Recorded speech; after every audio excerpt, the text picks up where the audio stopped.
اعوذ باللہ من الشیطان الرجیم بسم اللہ الرحمن الرحیم اللہم صلی علی محمد وعلی آل محمد کما صلیت علی ابراہیم وعلی آل ابراہیم انک حمید مجید اللہم بارک علی محمد وعلی آل محمد کما بارکت علی ابراہیم وعلی آل ابراہیم انک حمید مجید۔ آج کے درس کا عنوان ہے وضو اور اس کے فضائل و برکات۔ اللہ تعالیٰ قرآن مجید میں فرماتا ہے یا ایھا الذین آمنوا اذا قمتم الی الصلاۃ فاغسلوا وجوہکم وایدیکم الی المرافق وامسحوا برؤوسکم وارجلکم الی الکعبین۔ المائدہ آیت نمبر 6۔ اے لوگو جو ایمان لائے ہو، جب تم نماز کی طرف جانے کے لیے اٹھو تو اپنے چہروں کو دھویا کرو اور اپنے ہاتھوں کو بھی کوہنیوں تک اور اپنے سروں کا مسح کیا کرو اور ٹخنوں تک اپنے پاؤں کو دھو لیا کرو۔ وضو نماز کی شرائط میں سے ایک اہم ترین شرط ہے، اس کے بغیر نماز قبول نہیں ہوتی۔ تو قرآن مجید کا واضح یہ ارشاد ہے کہ جب بھی انسان ایک مومن نماز کے لیے نماز کا ارادہ کرتا ہے تو سب سے پہلے وضو کرنا چاہیے۔ وضو کا طریق بھی قرآن کریم میں بھی بیان ہوا ہے، حضرت صلی اللہ علیہ وسلم نے اپنے عملی نمونے کے ذریعے بھی یہ کر کے دکھایا ہے کس طریقے سے وضو کیا جانا چاہیے۔ اور اسی طرح بہت سارے ارشادات اس میں ہیں، میں چند ایک کو وقت کے رعایت کے مطابق پیش کروں گا۔ سب سے پہلی حدیث یہ ہے ان عثمان بن عفان رضی اللہ عنہ قال قال رسول اللہ صلی اللہ علیہ وسلم من توضأ فاحسن الوضوء خرجت خطایاہ من جسدہ حتی تخرج من تحت اظفارہ۔ جو شخص وضو کرتا ہے اور اچھی طرح وضو کرتا ہے تو ان کے تمام گناہ جو ان کے جسم سے نکل جاتے ہیں، یہاں تک کہ تخرج من تحت اظفارہ، اس کے ناخنوں کے نیچے سے بھی گناہ نکل جاتے ہیں۔ یعنی یہاں پر وضو کی ترغیب دلائی گئی ہے۔ جو شخص وضو کرتا ہے اور اس کا اس تمام شرائط کو ملحوظ رکھتے ہوئے اچھی طرح وضو کرتا ہے تو اس کے تمام گناہ نکل جاتے ہیں، بخشے جاتے ہیں۔ پھر اس کے نتیجے میں ان کو نماز میں حضور قلب میسر آتا ہے۔ ایک اور حدیث حضرت صلی اللہ علیہ وسلم فرماتے ہیں ان ابی ہریرہ رضی اللہ عنہ قال قال رسول اللہ صلی اللہ علیہ وسلم الا ادلکم علی ما یمحو اللہ بالخطایا، کیا میں تمہیں خبر نہ دوں ایک ایسی بات کے بارے میں جس کے نتیجے میں اللہ تعالیٰ گناہوں کو مٹا دیتا ہے، وہ یرفع بالدرجات، اور درجات کو اس کے ذریعے بلند کرتا ہے۔ قالوا بلا یا رسول اللہ، تو صحابہ نے عرض کیا کیوں نہیں اللہ کے رسول، ضرور فرمائیے۔ تو حضور نے فرمایا اسباغ الوضوء علی المکارہ، مکمل طور پر وضو کرنا علی المکارہ، دل نہ چاہتے ہوئے بھی۔ یعنی بعض دفعہ نامساعد حالات میں بعض موسم ایسے ہوتے ہیں ٹھنڈ برداشت نہیں کیا جاتا، بعض علاقے میں ٹھنڈ زیادہ ہوتی ہے، تو سردی کے موسم میں انسان نہ چاہتے ہوئے بھی اگر اچھی طرح وضو کر لیں تو ایک تو یہ ہے اسباغ الوضوء علی المکارہ و کثرت الخطا الی المساجد، دور سے مسجد میں آنا، یعنی کثرت کے ساتھ قدم رکھتے ہوئے چلتے ہوئے مسجد کی طرف آنا۔ پھر فرمایا انتظار الصلاۃ بعد الصلاۃ، ایک نماز کے بعد دوسری نماز کا انتظار کرنا۔ تو یہ تین باتیں اس میں بتائی گئی ہیں۔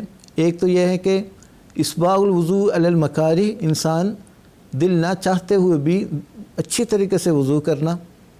پھر کثرت الخطا الی المساجد، مساجد کی طرف دور سے چل کے آنا۔ پھر وانتظار الصلاۃ بعد الصلاۃ، ایک نماز کے بعد دوسری نماز کا انتظار کرنا۔ پھر فرمایا فذالکم الرباط، فذالکم الرباط، یہ انسان کی جو کامیابی کے لیے، اسی طرح نجات کے لیے، گناہوں سے بچنے کے لیے یہ ایک رباط ہے، یعنی سرحدوں پر جس طرح دشمن سے حملوں سے بچنے کے لیے سرحدوں پر گھوڑے باندھے جاتے ہیں، اسی طرح اگر انسان اس طریقے کو اپنا لیتے ہیں تو وہ گویا شیطان کے حملوں سے بچ جاتا ہے، اور ان کی نماز جو ہے نا باقاعدہ حضور قلب کے ساتھ پوری توجہ کے ساتھ وہ نماز ادا کرنے کے قابل ہو جاتا ہے۔ ایک اور حدیث ہے، حضرت صلی اللہ علیہ وسلم فرماتے ہیں من تطہر فی بیتہ ثم مشى الی بیت من بیوت اللہ لیقضی فریضۃ من فرائض اللہ کانت خطواتہ احداها تحت خطیئۃ والاخری ترفع درجۃ۔ حضرت ابو ہریرہ رضی اللہ تعالیٰ عنہ سے روایت ہے کہ حضور صلی اللہ علیہ وسلم نے فرمایا جو شخص اپنے گھر میں وضو کر لیتا ہے گھر سے، پھر وہ چل کر اللہ تعالیٰ کے گھروں میں سے کسی گھر کی طرف یعنی مساجد کی طرف وہ چلا جاتا ہے، چلتے ہوئے مسجد کی طرف تاکہ باجماعت نماز ادا کرے، تو کہتے ہیں ان کے ہر قدم پر گناہ معاف ہو جاتے ہیں، اور ہر قدم پر اسی طرح وہ درجات بلند کیے جاتے ہیں اور ان کے گناہ بھی بخشے جاتے ہیں۔ تو اس کے بڑے فضائل بیان ہوئے ہیں۔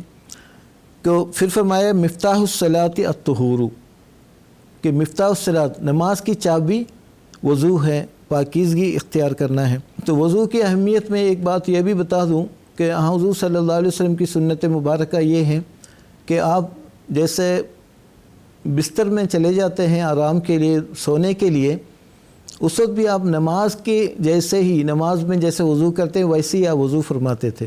حدیث کی کتاب میں حضرت صلی اللہ علیہ وسلم کا یہ ارشاد بھی موجود ہے کہ اذا اتیت مسجدک فتوضا وضوءک للصلاۃ، جب آپ بستر میں چلے جائیں سونے کے لیے تو جیسے نماز کے لیے وضو کرتے ہیں ویسے ہی اس کے وضو کر لیا کرو۔ پھر ثم استجی علی شقک الایمن، پھر دائیں پہلو پر لیٹ جایا کریں۔ یہ بھی ایک وضو کی اہمیت میں یہ ارشاد بھی بیان کیا جاتا ہے کہ حضرت صلی اللہ علیہ وسلم نے وضو کی کس قدر اہمیت بیان کی گئی، اور نماز کے لیے جو انسان وضو کرتا ہے ویسے ہی، چونکہ انسان دراصل ہمیشہ ہر وقت جو ہے نا وہ ذکر الہی میں مصروف رہتا ہے، بعض وضو رہنے کی کوشش کرتا ہے۔ ہمارے بزرگوں کے متعلق بھی کہا جاتا ہے کہ جب بھی وضو ٹوٹ جاتا ہے فوراً وضو کرنے کی کوشش کرتے، اس کا اہتمام کیا جاتا ہے، خواہ وہ نماز کا ٹائم ہو یا نہ ہو۔ یہ بھی سلف صالحین کے اور بزرگان اسلام کی یہ ایک سنت ہے کہ ہمیشہ باوضو رہنے کی کوشش کرتے تھے۔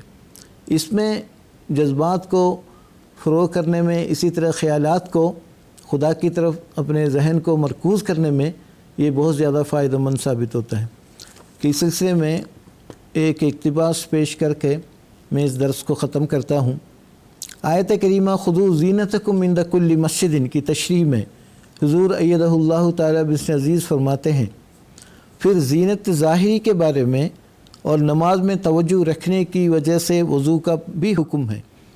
اس سے ایک تو صفائی پیدا ہوتی ہے، دوسرا ذرا آدمی ایکٹیو ہو جاتا ہے۔ وضو کرنے سے اور توجہ سے نماز پڑھتا ہے، اور خاص طور پر جمعہ کے دن تو نہا کر آنے کو پسند کیا گیا ہے۔ تو بہرحال مقصد یہ ہے کہ ظاہری طور پر صفائی کا خیال رکھو تو روح کی بھی صفائی کی طرف توجہ ہوگی، اللہ تعالیٰ کی خشیت اور تقوی بھی دل میں پیدا ہوگا۔ خطبات مسرور جلد 1 صفحہ 364 و 65۔